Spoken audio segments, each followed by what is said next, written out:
इस वीडियो में हम लोग डिफरेंट लोकेशन पे फेस पे ही बर्थमार्क के ट्रीटमेंट के बारे में प्लानिंग और एग्जीक्यूशन को डिस्कस करेंगे। अलग अलग लोकेशंस पे उसका ट्रीटमेंट प्लान थोड़ा सा बदलता रहता है। जैसे इस केस में ये आईज़ के अराउंड है, ठीक है। और अब इसको गौर से देखेंगे तो थोड़ा सा आईज़ का एंगल हमारा प्रोटेक्टेड है, वो बचा हुआ है, वहाँ पे नॉर्मल स्किन है, तो यहाँ पे हमारा प्लान एक अलग होगा।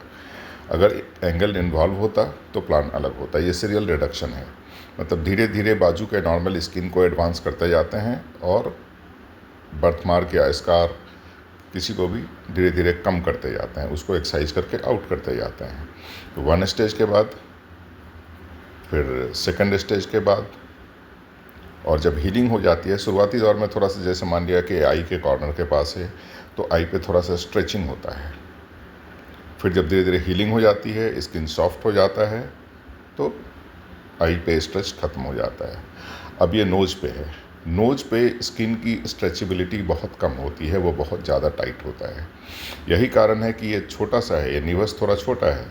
इसके बावजूद हमें इसे स्टेजेस में करने की ज़रूरत है, क्योंकि यहाँ पे स्किन को स्ट्रेच करना, बाजू के हेल्दी स्किन को स्ट्रेच करना थोड़ा सा मुश्किल काम है।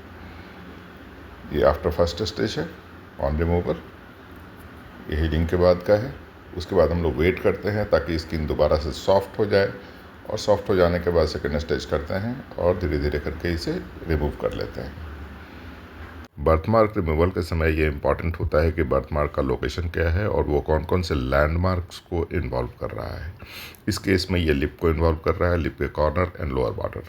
हमें लिप के शेप को प्रिजर्व करते हुए इसे निकालना है। 2 स्टेज में निकाला गया है। बाजू के स्किन को एडवांस करके उसे कवर किया गया। This is after 2 stage reduction. So replacement of like tissue with like tissue, this is the best treatment.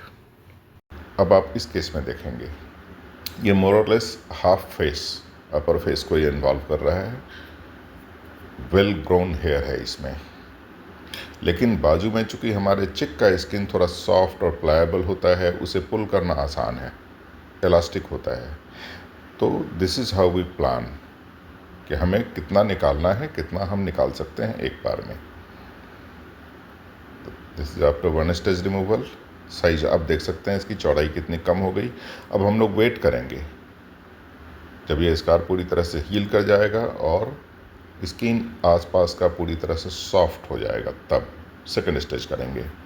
अब इस केस में आप देखेंगे पेशेंट को थोड़ी जल्दीबाजी थी, इसे पूरा निकालना था। अगर सीरियल रिडक्शन करते हैं तो वो टाइम टेकिंग होता है, 3 महीने 6 महीने पे एक एक इंटरवल पे उसको करते हैं। तो इसमें इसको निकालना था और स्किन ग्राफ्ट के लिए इसने चूज़ किया कि हम स्किन ग्राफ्ट के लिए जाएंगे। स्किन ग्राफ्ट है, ये मार्क किया हुआ है, ये एरिया हमें स्किन ग्राफ्ट लेना है। This is full thickness skin graft. हम पार्शियल थिकनेस स्किन ग्राफ्ट नहीं लेते, क्योंकि वो पूरी तरह से ब्लैक हो जाता है। फुल थिकनेस भी डार्क होता है, लेकिन थोड़ा कम होता है। इसके बावजूद फुल थिकनेस स्किन ग्राफ्ट के लिए या पार्शियल थिकनेस स्किन ग्राफ्ट के लिए जाने की बजाय हम सीरियल रिडक्शन के लिए जाना ज़्यादा बेहतर समझते हैं। आप देख सकते हैं इसमें सीरियल रिडक्शन भी किया हुआ है। उसके बाद का ग्राफ्ट हील होने के बाद भी कलर डार्क था।